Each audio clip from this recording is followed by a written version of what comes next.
Okay, let's get into it. We are jumping straight into what can feel like one of the trickier assessments out there, the neurological system deep dive. It really can be. It governs Hmm. basically everything, right? So assessing it, you need to be quick, but also really precise. Absolutely. So, our mission today is to kind of cut through that complexity, give you the essential clinical takeaways, focusing on what findings actually mean as you go through the assessment. Exactly. We're aiming for a systematic approach, Yeah. starting with, what the patient tells you, the subjective stuff, Right. then moving into the objective data, the things we measure, and grounding it all in the basics like CNS versus PNS and remembering which brain lobes do what. That helps make sense of the tests. Structure is definitely key here. We'll follow that standard flow. So structure means starting with their story, Yeah. the health history. Yeah, before you even pull out a pen light or anything, you need that baseline neurological history. It's like hunting for clues about function, isn't it? It really is. So what are those core questions, the ones that flag potential neuro issues right off the bat? Well, first up are the big general symptoms. Right. Always start broad. Like, Mm-hmm. are you having headaches? That's a common one. Hmm. And have you noticed any change in how you're thinking? Any confusion, maybe feeling foggy or slow? And digging into things like dizziness is critical too, because people mix up sensations. They really do. You have to ask specifically about dizziness, that lightheaded feeling versus vertigo. The room spinning feeling. Exactly. And also ask about syncope, actual fainting spells. Those answers point you towards maybe the vestibular system or possibly issues with blood flow to the brain. Okay, then we narrow down to specific pathways, sensory motor stuff. Yep.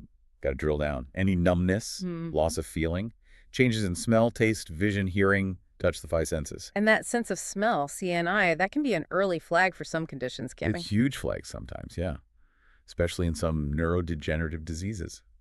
Then you ask about motor function, any weakness, actual paralysis, any tremors or shaking, tingling, And crucially, where is it happening? location, location, location, Yeah. always.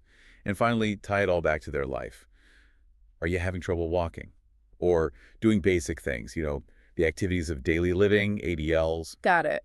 So that subjective story really draws the map for the physical exam. Precisely. It tells you where to focus. Okay, history gathered. Next logical step is putting a number on their awareness right now. Level of consciousness, LOC. That's the first objective baseline. Yeah. Absolutely the first. And the standard tool for that is the Glasgow Coma Scale, or GCS. Right.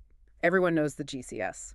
And what's great about it is its simplicity, but also how useful it is. It gives you a score from 3 to 15. 15 being fully awake and alert. Correct. And it's based on just three things: how their eyes respond, their verbal response, and their motor response. Why those three specifically? Because they're really reliable, non-invasive ways to gauge overall brain function, especially after an injury or some kind of acute event. And what score starts ringing alarm bells? Conventionally, a score of 8 or less. That usually indicates a pretty severe injury. Often means they might need help protecting their airway, requires pretty urgent intervention. And it's not just a one-time score, right? You use it over time. Oh, absolutely. It's crucial for tracking changes, seeing if they're getting better or worse, not just a snapshot. So that GCS helps quantify it, but we also need the descriptive terms for LOC, for clear communication. Starts with alert, right? Responsive, eyes open, answers make sense. Yep, that's the baseline. Then the first step down is lethargic. Drowsy. Drowsy, yeah. You can wake them up, they'll respond, but they drift back off pretty easily. Need some prompting. Okay, and then obtunded. Obtunded is deeper. They usually only respond if you give them a light shake, and when they do respond, they're often confused, responses are really slow, takes more effort to keep them engaged. And if light shaking isn't enough, Then you might need painful stimuli. That takes you into stuporous. like a sternal rub. Exactly. And even then, you might only get a brief response, maybe just a moan or pulling away, perhaps no verbal response at all. And the final state. Comatose. That's deep unconsciousness. Absolutely no response to any kind of stimulus, not even painful ones. Wow. Knowing those precise terms is vital for handing off care and making quick decisions. Couldn't be more vital. Everyone needs to be on the same page. Hashtag take 3. Oh. Core assessment techniques and tools. Okay, moving into the hands-on physical exam.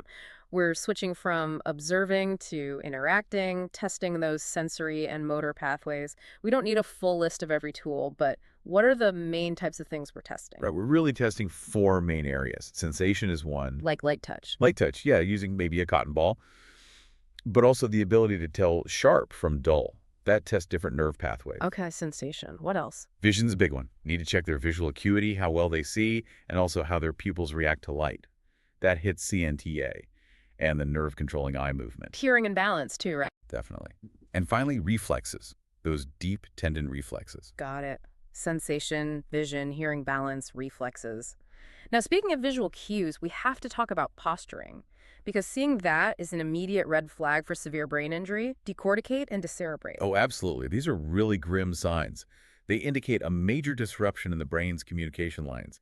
Decorticate is sometimes called flexor posturing. Arms pulled in. Yeah, arms are kind of rotated inwards, pulled tight to the body, elbows, wrists, fingers all flexed, and the legs are usually stiffly extended. And that points to damage where?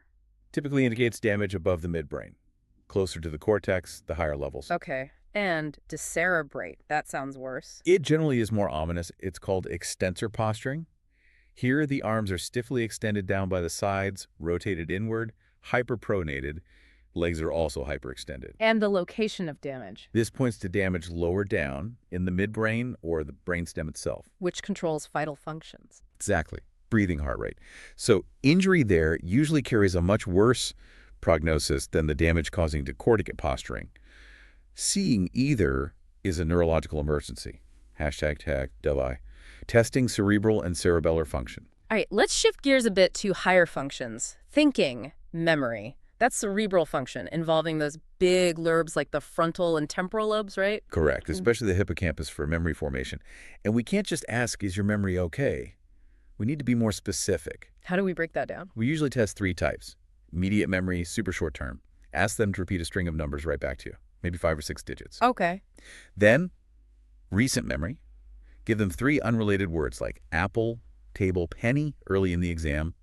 Ask them to recall those words 5 or 10 minutes later. And remote memory. That's long-term stuff, things they should definitely know. As their birth date, or maybe a major historical event from their lifetime, depending on their age. Testing all 3 helps pinpoint where any cognitive slips might be happening.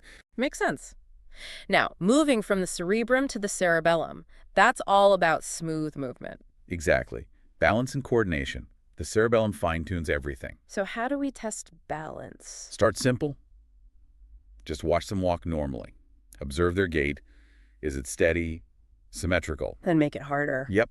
Ask them to do a tandem walk, heel to toe like walking a tightrope. That's much more challenging for balance. And the classic Romberg test. The Romberg, absolutely critical. Have them stand feet together, arms at their sides. First with eyes open, then ask them to close their eyes. What are we looking for? We expect them to maintain their balance, maybe sway just a tiny bit. That's a negative Romberg. If they start to lose their balance, sway significantly, or have to step to catch themselves only when their eyes are closed, that's a positive Romberg. And that suggests... That strongly suggests a problem with proprioception, their sense of body position, or possibly a cerebellar issue. Okay, that's balance. What about coordination tests for the limbs? Right. For the upper extremities, a common one is rapid alternating movements, or RAM. Like flipping hands quickly. Yeah, have them pat their thighs, alternating palm up, palm down as fast as they can, or touch each finger to their thumbs sequentially, back and forth. Looking for smoothness. Smoothness, rhythm, speed. Awkwardness, slowness, or irregular rhythm could point to a cerebellar problem, or maybe just motor weakness on one side. And for the legs. Similar idea. Ask them to tap their foot rapidly on the floor. Or run the heel of one foot down the shin of the opposite leg. Important note, the dominant side is usually a bit better, right? Usually slightly more coordinated, yes. So compare sides, but expect that subtle difference. And again, especially in older adults, things might just be a bit slower naturally. You're looking for significant deficits or asymmetry. #tag V. The 12 cranial nerves, CNs, deep dive. Okay, now for the big one, the 12 cranial nerves. These are so fundamental because they test specific functions all through the head and neck, straight from the brainstem. They really are a window into brainstem function. We should probably run through them, hitting the key function and maybe a clinical pearl for each. Sounds good. Let's start with CNI. CNI, olfactory, purely sensory. It's for smell. How do you test it? Have them close their eyes, block one nostril, and sniff something non-irritating, like coffee grounds or maybe vanilla extract. Then test the other side. Avoid ammonia or alcohol swabs? Definitely avoid those. They stimulate the trigeminal nerve, CNV, which senses irritation, so it cheats the test. A loss of smell, anosmia, could be something simple like sinusitis, but it can also be, like we mentioned, an early sign of Parkinson's or even related to past trauma like facial fractures. Okay. CN2. CN2, optic. Also sensory, this is vision. Visual acuity, using the Snellen eye chart. The one with the big E at the top. That's the one. And remember, the 20-20-20 means the patient is standing 20 feet away. We also test visual fields by confrontation. Got it. Now the group that moves the eyes. Right. CN3, oculomotor, CNIV, trochlear, and CNZI, abducens. All primarily motor. Test it together. Usually, yes. We check pearl A pupils equal, round, reactive to light and accommodation, and we have them follow your finger through the 6 cardinal positions of gaze, making an H or asterisk pattern. What are we looking for there? Smooth, coordinated movements in both eyes, any double vision, diplopia, or involuntary eye shaking, nystagmus. And critically, changes in pupil size or reaction can be a very early sign of rising intracranial pressure, ICP. That's a huge clinical takeaway. Okay. Next up, CNV. CNV, trigeminal. Wow. This one's both sensory and motor. Big nerve. Sensory first. Sensory. Check. Light touch sensation on the 3 divisions of the face, forehead, cheek, and jawline. Compare sides. And motor. Motor function is chewing. Have them clench their jaw, feel the masseter and temporal muscles, ask them to open their jaw against resistance, tests jaw strength. Good sense of facial sensation and jaw power. Next, CN7. CN7 facial, also both sensory and motor. Sensory is taste. Yep, taste on the front, 2/3 of the tongue, usually salt or sweet, but the motor part is tested more often clinically. Facial expressions. Yeah. Exactly. Ask them to smile, frown, raise eyebrows, puff out their cheeks, keep eyes closed tightly against resistance. Look for symmetry. Weakness or asymmetry is classic in Bell's palsy. Nice stroke. Or stroke, right. The pattern of weakness helps differentiate. Bell's palsy usually affects the whole side of the face, forehead included. Stroke often spares the forehead. Important distinction. Okay, CN8. CN8, acoustic or vestibulocochlear, sensory only. Hearing and balance. Simple hearing tests like whispered voice or Weber and Rinn tests with a tuning fork. Balance we covered partly with Romberg. Okay, now the ones involved in swallowing and voice. Right, CNIX, glossopharyngeal, and CNX, vagus. Both sensory and motor. They're often tested together. Oh. Sensory includes taste on the posterior third of the tongue, sour bitter, and sensation in the pharynx. Motor involves swallowing. Watch them swallow. Check their voice qualities at hoarse or nasal. And the gag reflex. Ah, the gag reflex. Fun for everyone. Huh? Yeah. Touch the posterior pharynx lightly with a tongue blade. A symmetrical elevation of the palate is expected. Absence of a gag reflex is a serious concern for aspiration risk. Okay, almost there. CNACI. CNAGI, spinal accessory, motor only, easy one to test. Have them turn their head against your hand's resistance, side to side, then have them shrug their shoulders against resistance. Tests sternocleidomastoid and trapezius muscles. And finally, CN at 12. CN12, hypoglossal, also motor only, controls tongue movement. Ask them to stick out their tongue. What are you looking for? Does it protrude midline? Or does it deviate to one side? Deviation suggests weakness on that side. Also look closely for any wasting or atrophy of the tongue muscle, or any fine involuntary twitches, fasciculations. These are signs of lower motor neuron damage affecting that nerve. Wow, okay. That's a comprehensive run-through of the cranial nerves. Each one gives you a piece of the puzzle. Exactly. Testing them systematically checks function from the brainstem right out to the periphery of the head and neck. So we've covered the brain, higher functions, cranial nerves. Let's briefly touch on the peripheral nervous system tests and those deep tendon reflexes, DTRs. Right. DTRs tell us about the integrity of the reflex arc at specific spinal cord levels. We use the grading scale, 0 to 4+ phone. And 2+ is considered normal, expected. 2+ is the sweet spot, yeah. 0 to 1+ is hyporeflexia, often points to a lower motor neuron issue, maybe damage to the peripheral nerve itself. And on the other end? 3+, or especially 4+A, which is hyperreflexia, particularly if you also find clonus. Clonus B. That rhythmic, involuntary beating motion of the foot when you quickly dorsiflex it and hold it. Hyperreflexia and clonus usually suggest an upper motor neuron lesion, something going on in the brain or spinal cord itself. Got it.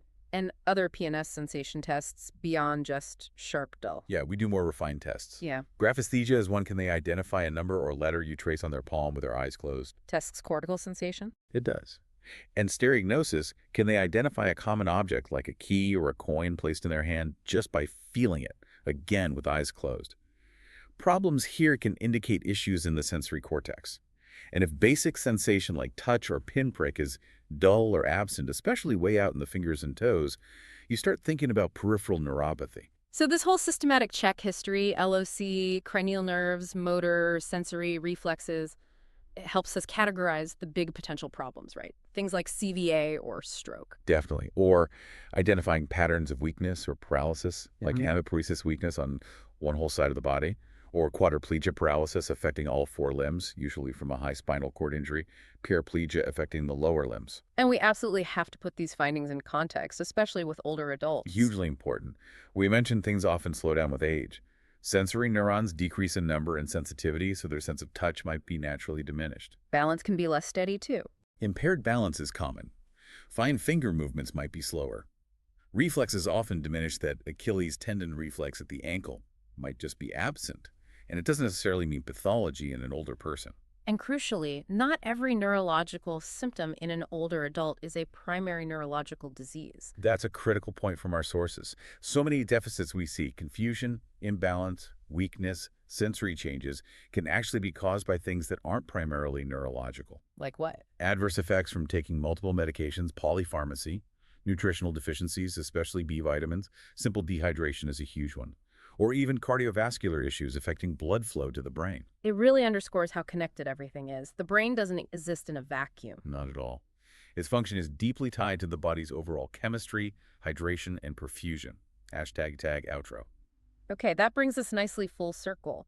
This deep dive really hammered home that the neurological assessment, while complex, relies on a really precise, structured approach. You move methodically from the patient's story, That's subjective history, looking for changes. all the way through objective measures like LOC, GCS, testing those specific cranial nerve functions, motor, sensory, and reflexes. Systematically checking each piece. And to wrap up, maybe a final thought for our listeners to chew on. Yeah, something to consider. We just talked about how often neurodeficits in older adults might actually stem from non-neuro things, like meds or hydration status, things you'd usually ask about in a general medical history. Right. So the provocative thought is, given that, how much should we prioritize asking those basic questions about medications, fluid intake, and nutrition, even when we're supposedly doing a focused neuroassessment, maybe in a busy setting like the ER? Interesting. It pushes us to think more holistically, doesn't it? Exactly. It's a good reminder that no body system truly operates in isolation. Yeah. You have to consider the whole picture.